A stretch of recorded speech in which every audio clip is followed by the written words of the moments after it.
Gangster विकास Dubey encounter मामले पर कुछ लोग जाति की राजनीति कर रहे हैं और कह रहे हैं कि योगी राज में ब्राह्मणों को निशाने पर लिया जा रहा है, जबकि विकास दुबे की क्रिमिनल हिस्ट्री खंगालने पर पता चलता है कि उसने सबसे ज्यादा ब्राह्मणों की हत्या की थी।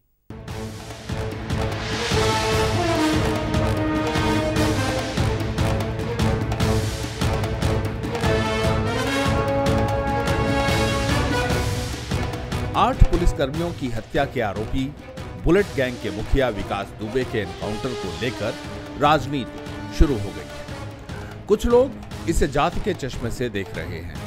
इनका कहना है कि योगी सरकार में पुलिस ब्राह्मणों को निशाने पर ले रही है।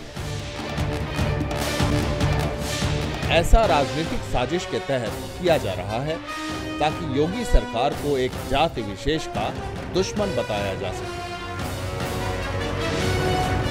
पुलिस की माने तो विकास दुबे एनकाउंटर को फर्जी नहीं कहा जा सकता। पुलिस महानिदेशक हितेंद्र चंद्र अवस्थी ने सुप्रीम कोर्ट में दिए हलफनामे में कहा है कि परिस्थितियों के तहत एस्कॉर्ट पार्टी के पास एकमात्र विकल्प आत्मरक्षा में फायर करना बचा था।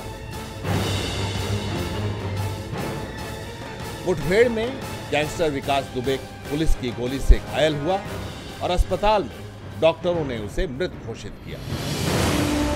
एक समय था जब अपराधी बेरोक-टोक अपराध करते थे और जब ये अपराधी राजनीतिक स्तर पर, उच्च स्तर पर उनको संरक्षण मिलता है तो फिर अपराधी बेलगाम होता है। योगी आदित्यनाथ जी के समय में जो कार्रवाइयां हुई, तमाम अपराधी मुठभेड़ों में मारे गए।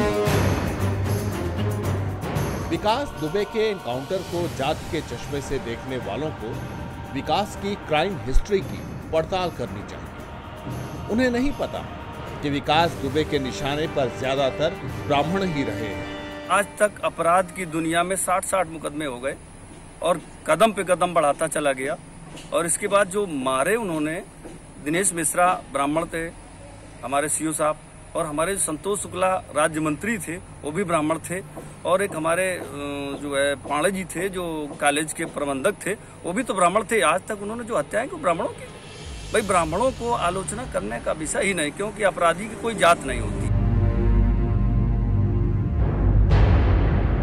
90 के दशक में कन्नौज के पास गलवा गांव में जिस शख्स की हत्या विकास ने की थी वो एक ब्राह्मण था। उसके बाद कानपुर देहात के बिकरू गांव में सोनेलाल चतुर्वेदी और उनकी विधवा बहन फूल कुंवर दुबे की हत्या विकास ने की थी, वो भी ब्राह्मण थे।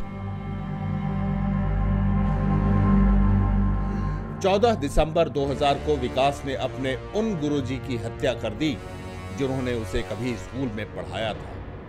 ये गुरु भी ब्राह्मण जाति के थे। विकास दुबे जो कि एक अपराधी था, उसको पुलिस मुठभेड़ में मारा गया है, तो उसको जो मारा है वो बिल्कुल ठीक मरा है।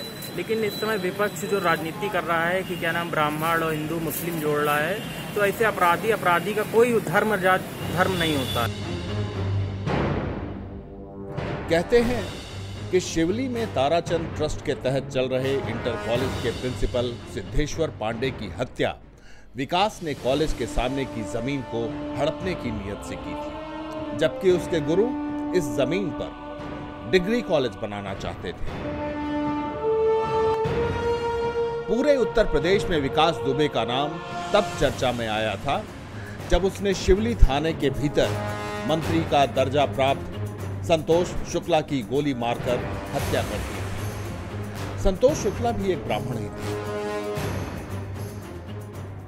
इसके बाद उसने 2 लड़कों मिश्रा और त्रिपाठी की दिन दहाड़े हत्या कर दी थी।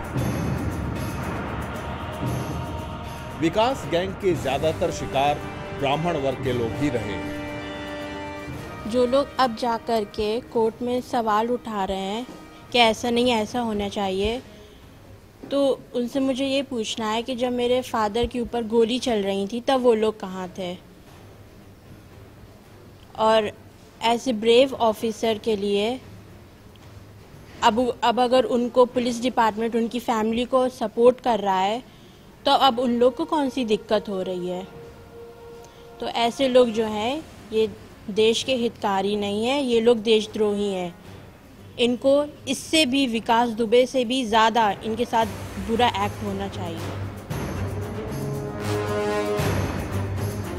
बुलेट गैंग के मुखिया विकास दुबे के एनकाउंटर में मारे जाने के बाद शिवली और आसपास के इलाके के लोगों को उसके जुल्मों से राहत मिली है। विकास दुबे इतना खूंखार अपराधी था कि पूरा कानपुर शहर और कानपुर देहात विकास दुबे के नाम से थर्राता था।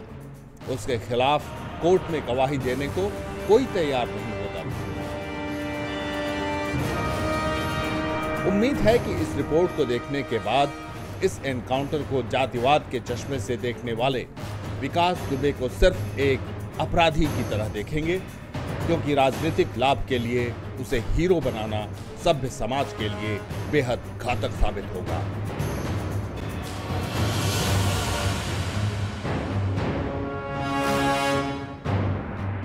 ब्यूरो रिपोर्ट, सहारा समय।